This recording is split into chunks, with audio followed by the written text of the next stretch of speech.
شاه حسین هوتک. شاه حسین شاه عالمخېل هوتک او د حاجي میرویس خان نیکه زوی دی. په 23 د ربیع الاول په 1114 هجري د کلات په سیوري کې پیدا سو.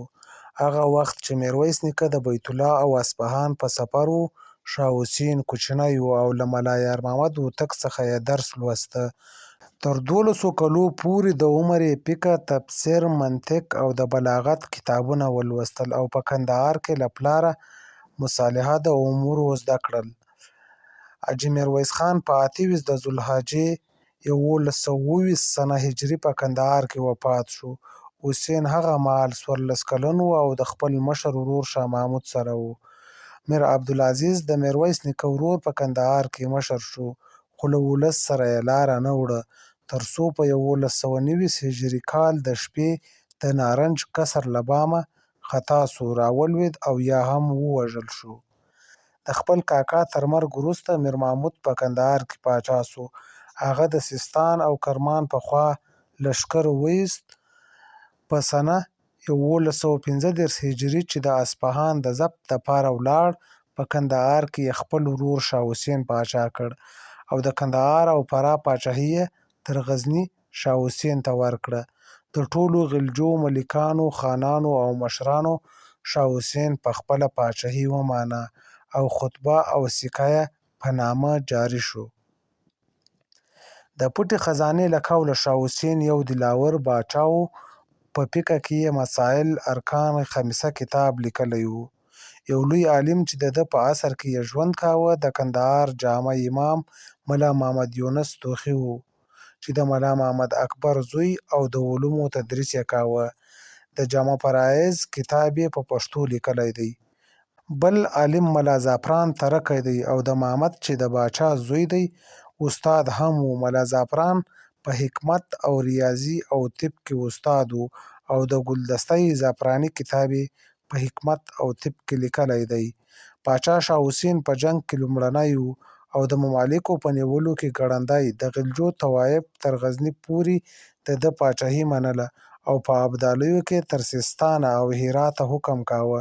په سنه 1138 هجري شاه حسین لښکر تیار کړ او د بدرخان په سالار یې شالکوټ او ژوب ولایت فتح کړ.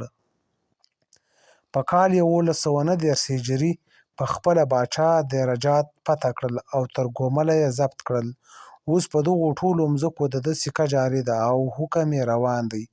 باچا په ارګ د کندهار کې هغه قصر چې نارنج باله ایښي په هفته کې یوه ورځ دربار کاوه. په کتابخانه او مجلس کې 15 علما جمع کېدل. شورا او فضلا به یې راټولول او مجلس به یې ورسره کاوه. کله چې د شال د فتح کېدلو زیری قاصد راوړ نو ملا زعفران ور ووت. څه وخت وروسته بیرته مجلس ته راغی او زیری د فتحې د شال او ژوب یې وکړ. دا بیتونه یې وویل: د حسین باچا د بخت ننداره ګورئ، چې یې فتح په لښکرو ژوب و شال کا، چې دا زیری یې راوړی دی حضور ته، نو زعفران انعام پر سر زعفراني شال کا. باچا ژر زعفراني شال ورکړ او په دغه مجلس یې حاضرینو ته شالونه وشیندل. د باچا په انعام سرلوړي شول.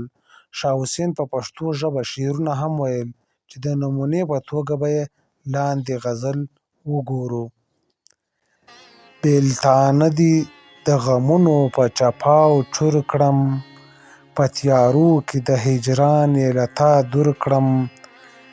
بیلتانه دې هسې اوښکې را خپرې کړې، ستا د فکر په ګرداب کې تل عبور کړم. د فراق پړی مې کېښود و مرۍ ته، په جهان کې یې رسوا لکه منصور کړم. په وصال دې هم ناښاده یم دلبرې، د بیلتون فکر په زړه کې ناصبور کړم. د بڼو غشی مې وخوړ په ځیګر کې، غمازانو په غمزو غمزو مجهور کړم. خالق یاد زما د عشق په لیونو که، زه حسین محبت هسې مشهور کړم. شاه حسین ادیبان او شاعران وروزل. هغه محمود هوتک بن داود ته امر وکړ ترڅو د ده د زمانې د حالاتو په هکله یو اثر ولیکي. محمود هوتک بن داود هم یو اثر د پټه خزانه په نوم وکیښ. دا کتاب بیا عبدالحی حبیبي وموند او له فارسي ژباړې حواشیو سره یې خپور کړ. شاه حسین تر 1149 هجري کال پورې پاچاهي وکړه. خو په همدې کال نادر افشار له ایران څخه راورسېد او د ذوالقعدې په میاشت کې یې کندهار ښار محاصره کړ. شاه حسین تر څو میاشتو پورې مقاومت وکړ، خو د خپل سپه سالار سیدال خان ناصر په له لاسه ورکولو یې د مقاومت توان ختم شو او په ذوالحجه 1150 هجري کې یې کندهار نادر افشار ته تسلیم کړ.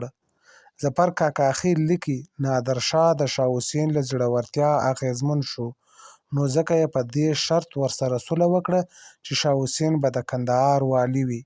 د پوځ یوه برخه به یې د نادر په پوځ کې شاملیږي او شاه حسین به د نادر په نوي جوړ کړی شوي ښار کې استوګنه غوره کوي. دا تړون وشو، خو نادر په تړون ونه درېد. په شاه حسین بدګمانه او مازندران ته یې ولېږه. نادر افشار شاه حسین مازندران ته تبعید کړ او هلته یې په 1151 هجري کال چې له 1138 زېږدیز کال سره سمون خوري د زهرو په واسطه وواژه.